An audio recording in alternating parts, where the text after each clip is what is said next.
बातमीपत्राच्या सुरुवातीला अतिशय मोठी आणि आनंदाची बातमी आहे, कारण भारताला पहिला ऑस्कर पुरस्कार मिळालेला आहे। द एलिफंट विस्परर या डॉक्युमेंटरीसाठी हा पुरस्कार जाहीर करण्यात आलेला आहे। या क्षणाची अतिशय मोठी बातमी आपण पाहतोय। सध्या 95वा ऑस्कर पुरस्कार सोहळा सुरू आहे आणि यात भारताला पहिला ऑस्कर प्राप्त झालाय। द एलिफंट विस्परर या डॉक्युमेंटरीसाठी भारताला हा पुरस्कार जाहीर करण्यात आलेला आहे। संपूर्ण भारतीयांसाठी आनंदाची बातमी म्हणावी लागेल। मनोरंजन क्षेत्रातली ही अतिशय मोठी बातमी। भारताला पहिला ऑस्कर जाहीर करण्यात आलेला आहे।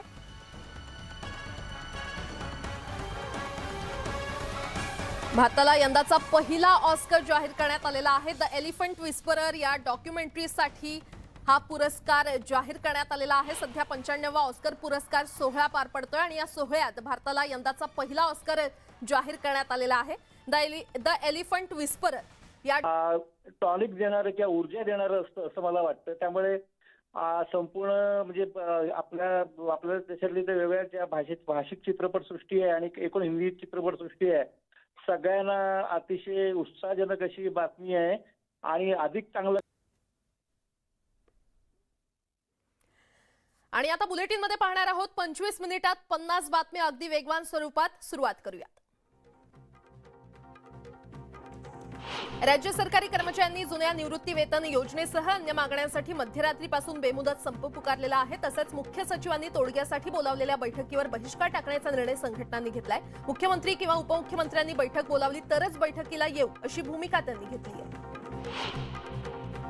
जुनी पेन्शन योजना लागू करण्याच्या मागणीसाठी शिक्षक संघटनांनी बेमुदत संपाची हाक दिली आहे। त्यामुळे 10वी-12वीच्या उत्तरपत्रिका तपासणीवर त्याचा परिणाम होणार असून 10वी-12वीचा निकाल लांबणीवर पडण्याची शक्यता आहे।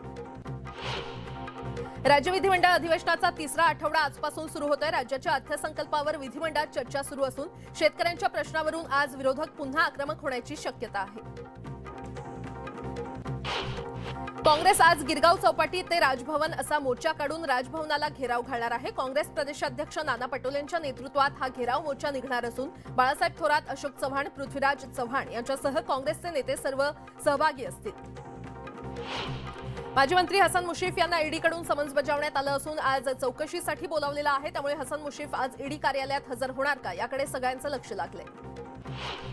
मुंबईला 25 वर्ष खड्ड्यात घातलं, मुंबईकरांची लूट केली अशी टीका मुख्यमंत्री एकनाथ शिंदे यांनी उद्धव ठाकरेंवर केली। आम्ही विरोधकांच्या आरोपाला उत्तर कामातून देतो असं देखील त्यांनी म्हटलं। आमदार आदित्य ठाकरे यांनी मुंबईतील शिवगर्जना सभेत शिवसेना नेत्यांवर हल्लाबोल केलाय। ही दुसरी शिवसेना नाही, जे आहेत ते चोर आहेत अशी टीका आदित्य ठाकरे यांनी केली आहे। माजी मुख्यमंत्री उद्धव ठाकरे यांच्या निवासस्थानी बाहेरील हनुमान चालीसा पठण प्रकरणी मुंबई सत्र न्यायालयात सुनावणी होणार आहे। यात खासदार नवनीत राणा आणि आमदार रवी राणा आरोपी आहेत। या प्रकरणी खार पोलीस ठाण्यात दाखल झालेल्या प्रकरणातून दोषमुक्तीसाठी राणांनी दाखल केलेल्या याचिकेवर सुनावणी होणार आहे। राष्ट्रवादीचे नेते एकनाथ खडसे यांची विधान परिषदेच्या गटनेतेपदी निवड झाल्यानं खडसे समर्थकांकडून भुसावळमध्ये जोरदार स्वागत करण्यात आलं। फटाक्यांची आतषबाजी करून एकनाथ खडसे यांचं स्वागत करण्यात आलं। सांगलीच्या वाळवा येथील नवीन पाणी पुरवठा योजनेचा शुभारंभ माजी मंत्री जयंत पाटील यांच्या हस्ते झाला। मात्र हुतात्मा गटाच्या कार्यकर्त्यांनी काळे झेंडे दाखवत या भूमिपूजनाला विरोध केला। यावेळी दोन्ही गट आमनेसामने आल्यानं परिसरात तणावाचं वातावरण निर्माण झालं होतं।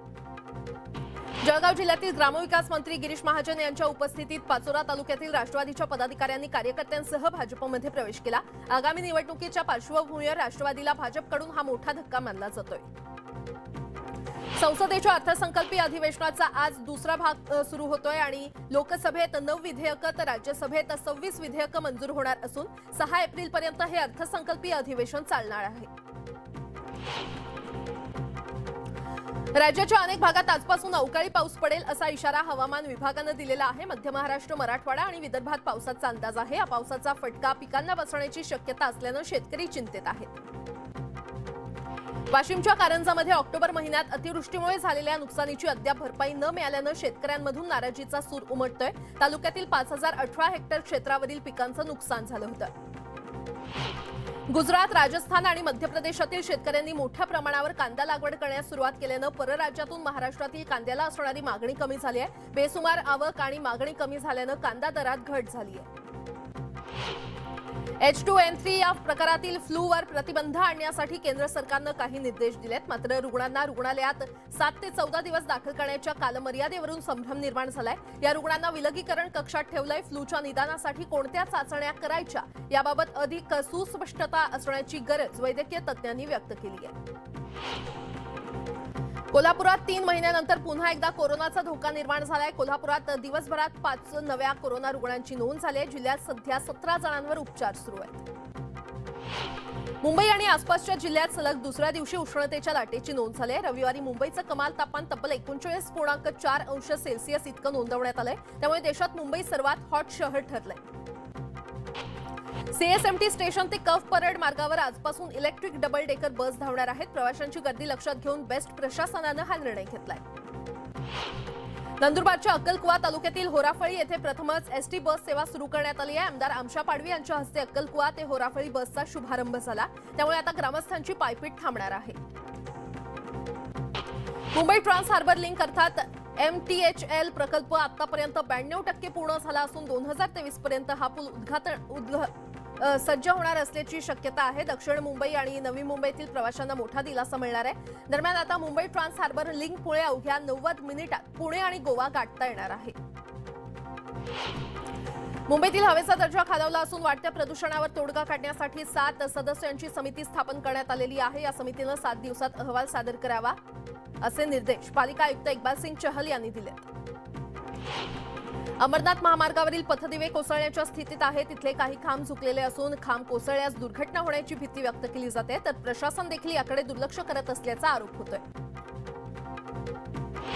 उल्हासनगरच्या कॅम्प नंबर 1 परिसरात शिवसेना कार्यकर्त्याला मारहाण झाली. पूर्व वैमनस्यातून काहींनी त्याला लोखंडी रॉडने मारहाण केली. यात विनायक अहिरे हा कार्यकर्ता गंभीर झालाय. महसूल विभागातील नायब तहसीलदार पदाला इतर विभागातील समकक्ष पदापेक्षा कमी वेतन मिळत असल्यानं महसूल विभागातील सर्व नायब तहसीलदार आणि इतर राजपत्रित अधिकारी आक्रमक झालेत. हे अधिकारी नागपुरात सामूहिक रजा आंदोलन करणार आहेत. बुलढाणा जिल्ह्यातील संग्रामपूर तालुक्यातील बोडखा इथे राहणाऱ्या एका तरुण शेतकऱ्यानं आत्महत्या केली. मोबाईलवर स्टेटस ठेवून त्यानं आत्महत्या केली. आत्महत्या करण्याचं कारण अस्पष्ट आहे.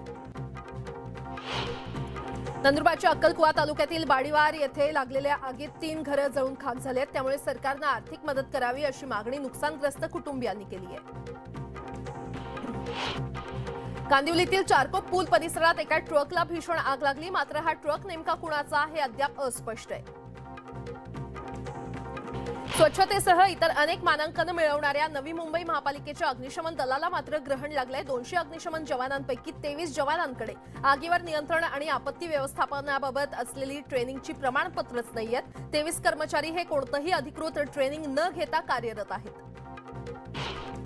उपराजधानी नागपुरात दर तासाला तब्बल 406 जण वाहतूक नियमांची पायमल्ली करत असल्याची धक्कादायक आकडेवारी समोर आलेली आहे. यामुळे रोज सरासरी 3653 वाहन चालकांविरोधात चलान कारवाई करण्यात येते. नागपूर जिल्ह्यातील विविध तलावांवर आढळणाऱ्या पक्ष्यांच्या संख्येत मागील दशकभरात सुमारे 60 ते 70% घट झाल्याचा दावा बर्ड्स ऑफ विदर्भ संस्थेनं केलेला आहे. जिल्ह्यातील 30 तलावांवर केलेल्या पक्षी सर्वेक्षणाच्या आधारे संस्थेनं हा निष्कर्ष काढलाय. रत्नागिरीत रंगपंचमीनिमित्त ढोल ताशांच्या गजरात ग्रामदैवत भैरीबुवाची पालखी काढण्यात आली. यावेळी ग्रामस्थांनी मोठ्या संख्येनं पालखी सोहळ्यात सहभाग घेतला. गुहागरमधील जानावळे गावातील तरुणांनी साजरी केलेली रंगपंचमी सध्या सोशल मीडियावर चांगलीच व्हायरल होते. कोकणातील पारंपरिक लोकगीतांच्या तालावर ठेका धरत गावातील तरुणांनी नृत्य करत रंगपंचमीचा सण साजरा केला. सिंधुदुर्गातील कुणकेरी गावात शिमग्याच्या 7व्या दिवशी हुडोत्सव साजरा केला जातो. हुडोत्सवाच्या ठिकाणी सागवानी लाकडाची 100 फुटी उंच होळी उभारली जाते. होड्यावर धूळ मारण्यासाठी एकत्रित येऊन ग्रामस्थ धुळवड साजरी करतात. युवा पिढीला छत्रपती शिवाजी महाराजांचा इतिहास कळावा यासाठी विरारमध्ये महाराजांच्या इतिहासातील साक्ष असणारी कवड्यांची माळ आणली होती. विविध तलवारी, भाले, ढाली, तोफा, तोफगोळे यांचं प्रदर्शन देखील भरवण्यात आलं होतं.